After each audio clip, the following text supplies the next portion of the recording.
I had heard the Driskill Hotel was haunted, but like most skeptics, I dismissed it as just ghost stories. I was staying in room 712, a corner suite on the 7th floor, the perfect retreat to escape the noise of Austin's nightlife. The hotel's old charm, with its grand ceilings and antique furniture, was beautiful, almost too beautiful. But the moment I stepped into the room, something felt off. That night, I awoke to a chill in the air, despite the fact the heating was on. I pulled the covers tighter and tried to ignore the cold, but the feeling wouldn't go away. The room grew inexplicably colder, and then I noticed the shadow. It started small, flickering at the far corner of the room, almost imperceptible. But it grew, and with each passing moment, it stretched across the room, distorting in unnatural ways, like it had a life of its own. I sat up in bed, my heart hammering. The shadow wasn't just a trick of the light it moved. It inched closer, slithering towards the bed. My instincts screamed for me to run, but I couldn't move. It was as if the air had thickened around me, holding me captive. The longer I stared, the more vivid it became. I could see a figure now, faint but unmistakable, hovering just outside my line of sight.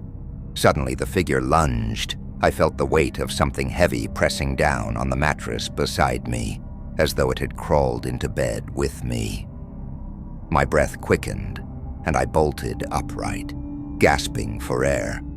But there was nothing. The room was silent, no figure, no shadow.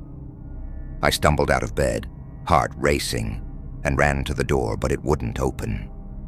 The lock jammed, refusing to budge. I turned in a panic, searching the room for any way out. But the air was suffocating, thick with something dark and malevolent. The shadow reappeared, this time standing by the door, its figure looming over me. It whispered a voice that wasn't a voice, but a slow, deliberate crawl through my mind. "You should have left." Finally, with a desperate shove, I managed to break free from the room. I didn't wait for the elevator. I took the stairs, each step heavier than the last, my legs trembling with fear. When I reached the lobby, I didn't even look back. I left the Driskill Hotel and vowed never to return, but the memory of that cold, suffocating presence has haunted me ever since. The Driskill Hotel was a place of elegance, rich in history, and I thought it would be the perfect spot to unwind for the weekend. But the night I checked in, something felt off. It wasn't the hotel's grandeur or its polished floors. No, it was the silence, a deep, oppressive quiet that seemed to hang in the air. The kind of silence you only notice when it's too late. I was in the lobby that evening, enjoying the grand architecture, when I overheard whispers from the staff. You'll hear it too if you stay long enough. At first I thought it was just an odd remark about the hotel's age. But then as I made my way back to my room on the 3rd floor, I heard it. A piano. Soft, distant notes that floated down the hall. At first I thought it was just a trick of my imagination, but then the music grew clearer. It was as if someone was playing in the distance, but there was no one around. Drawn by the sound, I followed it, my footsteps echoing in the empty hallway. The music led me to a side door, a room tucked away from the main areas. I could barely make out the faint melody of a haunting waltz, the notes dark and sorrowful.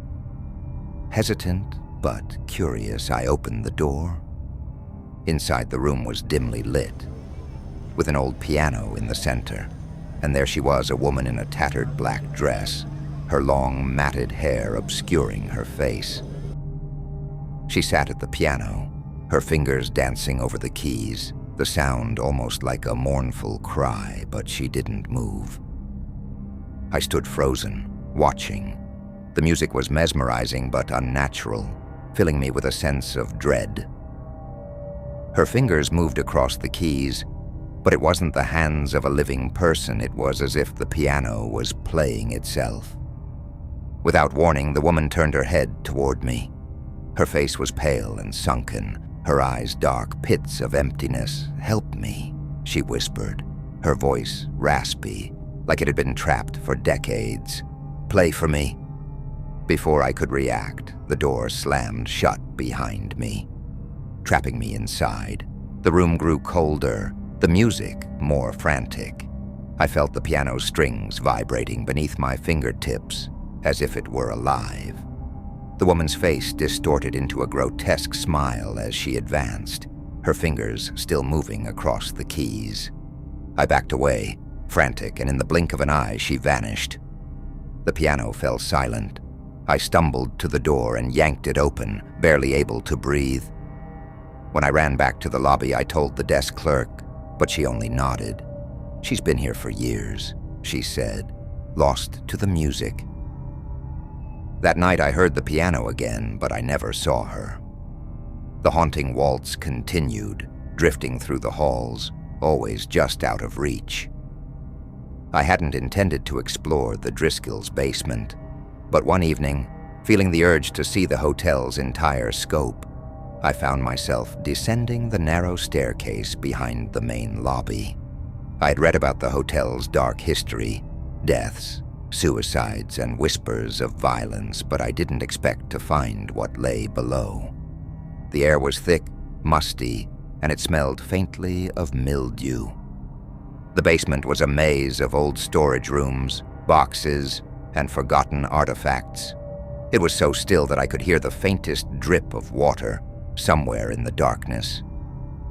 I was about to turn back when I heard the soft, deliberate footsteps echoing on the concrete floor. They were slow at first, rhythmic, but steadily they grew louder, closer, like someone was walking right behind me. I spun around, but there was no one there. The footsteps didn't stop. They continued, growing louder and more urgent. I tried to convince myself it was just my imagination, but my heart raced as I quickened my pace, the steps never halting, never faltering. Suddenly, a figure emerged from the shadows, a man, his face pale and gaunt, blood smeared across his chest. He wore an old-fashioned suit, but his eyes, they were hollow, like a man who had seen too much. He didn't speak at first. He just stood there, his body swaying slightly as if caught in a trance. "Did you hear them too?" he whispered. His voice was raspy, choked with sorrow. "Who?" I asked, my voice barely a whisper. "The ones I killed," he said, his eyes blank. "They're still down here, walking with me. They never leave." The footsteps came again, louder, more chaotic, as if something was chasing him, something that wasn't entirely human. The man turned toward the wall and began scraping his fingers against the brick, muttering to himself. "Make them stop," he begged, his voice breaking. Without thinking, I turned and ran. The footsteps followed me, fast now, pounding against the floor with increasing intensity. I could feel their presence closing in on me, their breath hot on the back of my neck. Just as I reached the stairwell, I turned and saw him standing there, watching me, his face twisted in agony. I never returned to the Driskill after that night, but every time I pass the hotel, I swear I can hear those footsteps behind me. Relentless, always just out of sight. They're still down there, and they're still looking for someone to join them.